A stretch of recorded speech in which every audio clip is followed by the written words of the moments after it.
Antes de qualquer disparo, antes das bandeiras fincadas e dos relatórios oficiais, existiu uma cena que quase ninguém contou. Em meio à lama, ao frio e ao medo constante da Segunda Guerra Mundial, soldados brasileiros se depararam com algo que não estava nos manuais. Uma criança sozinha, presa no coração do conflito. Enquanto o mundo se lembrava da guerra pelos números e pelas mortes, essa história sobreviveu apenas na memória de quem esteve lá. O que aconteceu naquele encontro silencioso revela um lado da guerra que poucos conhecem e mostra por que, mesmo cercados pela morte, aqueles homens ainda eram capazes de escolher salvar uma vida. O avanço brasileiro pela Itália não era rápido nem fácil. As estradas destruídas, as montanhas traiçoeiras e o inverno europeu transformavam cada passo em um teste de resistência. Os pracinhas seguiam atentos, sabendo que qualquer som fora do padrão podia significar uma emboscada. Foi em um desses deslocamentos, longe das linhas principais, que algo interrompeu o ritmo da tropa. Um som fraco, quase confundido com o vento, chamou a atenção de um dos soldados. Não era tiro, não era explosão, era choro. No início, houve desconfiança. Naquele cenário, qualquer coisa fora do comum podia ser uma armadilha. Os alemães usavam de tudo para atrair inimigos. Mesmo assim, os brasileiros avançaram com cautela. Entre escombros de uma casa bombardeada, encontraram a menina. Pequena, suja de terra, com os olhos arregalados pelo medo. Não havia arma, não havia sinal de inimigos por perto. Só uma criança que não entendia por que o mundo ao redor tinha desmoronado. A comunicação era quase impossível. Ela falava um dialeto local, e os soldados não compreendiam suas palavras. Ainda assim, o medo era universal. Um dos pracinhas se abaixou lentamente, largou o fuzil no chão e estendeu a mão. A menina recuou, mas não fugiu. Estava fraca demais. O frio, a fome e dias escondida haviam cobrado seu preço. Aqueles homens, treinados para combater, precisaram decidir em segundos o que fazer. Levá-la adiante significava risco. A presença de civis podia comprometer a movimentação da tropa e atrair atenção indesejada. Abandoná-la, porém, era condená-la à morte certa. A decisão não veio de ordens superiores. Veio do instinto. Um dos soldados a pegou no colo, improvisando um casaco por cima dela. Outro dividiu o pouco alimento que carregava. Naquele momento, a guerra ficou em segundo plano. Durante horas, a tropa avançou mais devagar, adaptando o ritmo à criança. O silêncio foi mantido com ainda mais rigor. Cada passo era calculado. Qualquer encontro com forças inimigas poderia ser fatal para todos. Mesmo assim, ninguém sugeriu deixá-la para trás. Para aqueles brasileiros, aquela menina já não era apenas uma civil perdida, era uma responsabilidade. Ao chegarem a uma posição segura, buscaram ajuda entre unidades aliadas e moradores locais. Descobriram que a família da menina havia sido morta dias antes durante um bombardeio. Ela sobrevivera escondida entre os destroços, sem entender por quê. A notícia pesou sobre os soldados. Não havia como devolvê-la ao que existia antes da guerra, porque aquilo já não existia mais. A solução encontrada foi deixá-la sob os cuidados de civis em uma área protegida, longe das linhas de frente. Antes da despedida, algo inesperado aconteceu. A menina, que até então mal reagia, segurou firme a mão de um dos soldados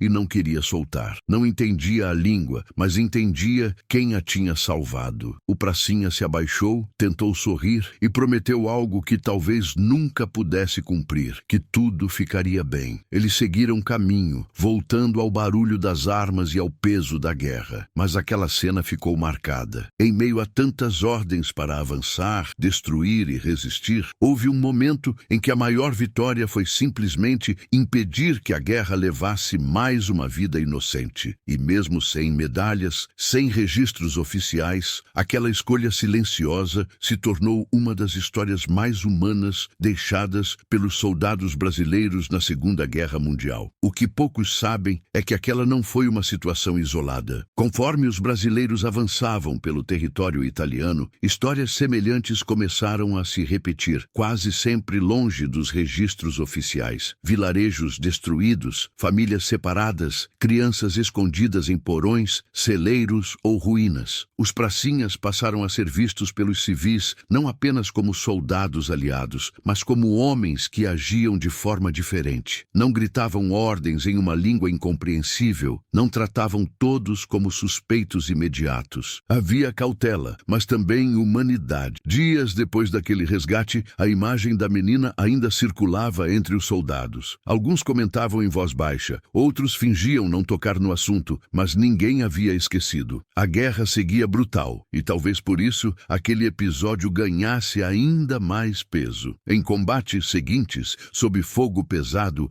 a lembrança daquela criança funcionava quase como um lembrete silencioso do motivo pelo qual ainda valia a pena continuar vivo. Em outra região, durante a liberação de um pequeno vilarejo, os brasileiros encontraram mais civis presos. O local havia sido abandonado às pressas e muitos moradores ficaram para trás. Entre eles, crianças feridas e idosos incapazes de fugir. A tropa brasileira organizou a retirada improvisada, usando caminhões de carga e até macas improvisadas, com portas arrancadas das casas destruídas. Não era uma missão oficial, não renderia pontos estratégicos, mas salvava vidas. Os relatos começaram a circular entre tropas aliadas. Soldados americanos e britânicos estranhavam aquele comportamento. Em um ambiente onde o foco era avançar, custasse o que custasse, os brasileiros quebravam o padrão. Alguns oficiais viam isso como perda de tempo, outros como risco desnecessário. Mas os resultados apareciam de outra forma. A população local cooperava mais,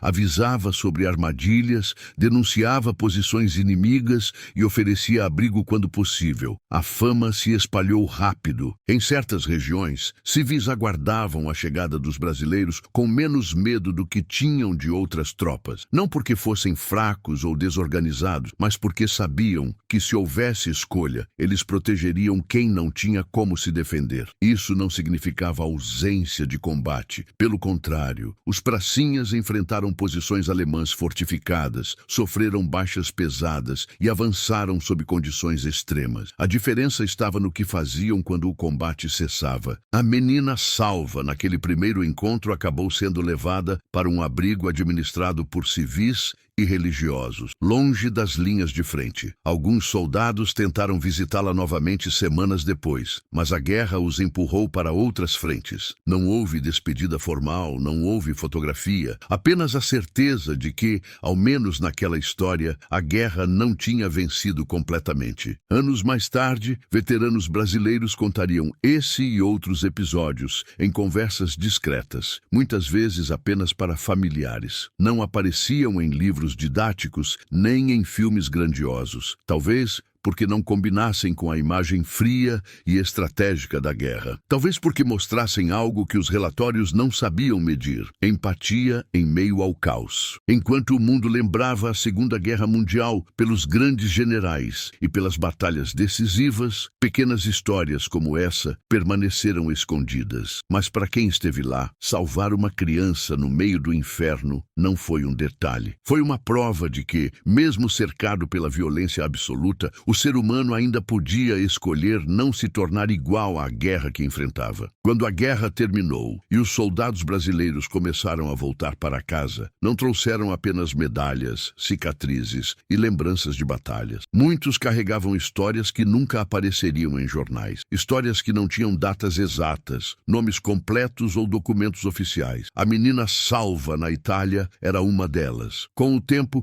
os detalhes se misturaram, mas o sentimento permaneceu intacto. Para aqueles homens, aquela criança passou a simbolizar tudo o que a guerra tentou destruir, mas não conseguiu. No retorno ao Brasil, a adaptação não foi simples. O país seguia sua rotina, enquanto os veteranos tentavam se reconectar com uma realidade que parecia distante demais do que tinham vivido. Em algumas noites, as lembranças voltavam sem aviso. O som de passos no escuro, o frio das montanhas, o silêncio antes do combate. E no meio disso tudo, o rosto daquela menina surgia como um contraste inesperado. Não era uma lembrança de medo, mas de escolha. Com o passar dos anos, alguns ex-combatentes ouviram rumores de crianças italianas, salvas por soldados brasileiros, que cresceram e tentaram descobrir quem as ajudou. Em muitos casos, nunca houve reencontro. A guerra havia espalhado pessoas, destruído registros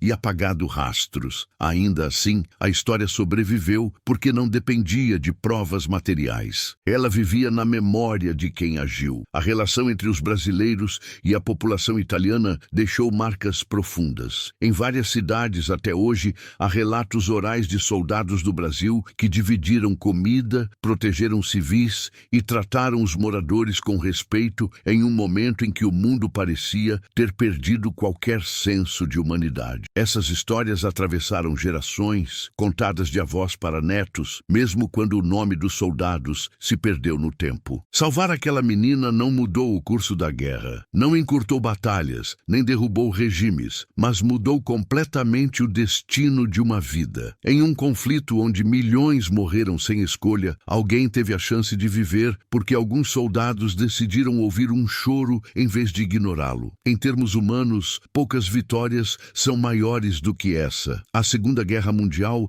é frequentemente lembrada por sua brutalidade, mas também revelou quem as pessoas eram quando ninguém estava olhando. Os pracinhas brasileiros não eram heróis de filmes, nem buscavam reconhecimento. Eram homens comuns, colocados em uma situação extrema, que ainda assim escolheram proteger quem não tinha nenhuma chance. Hoje, ao revisitar essas histórias, não se trata de romantizar a guerra, mas de lembrar que mesmo nos períodos mais sombrios da humanidade, houve gestos silenciosos de coragem. E talvez seja exatamente por isso que essas narrativas resistem ao tempo. Porque elas provam que mesmo cercado pela destruição, o ser humano ainda pode escolher salvar em vez de destruir.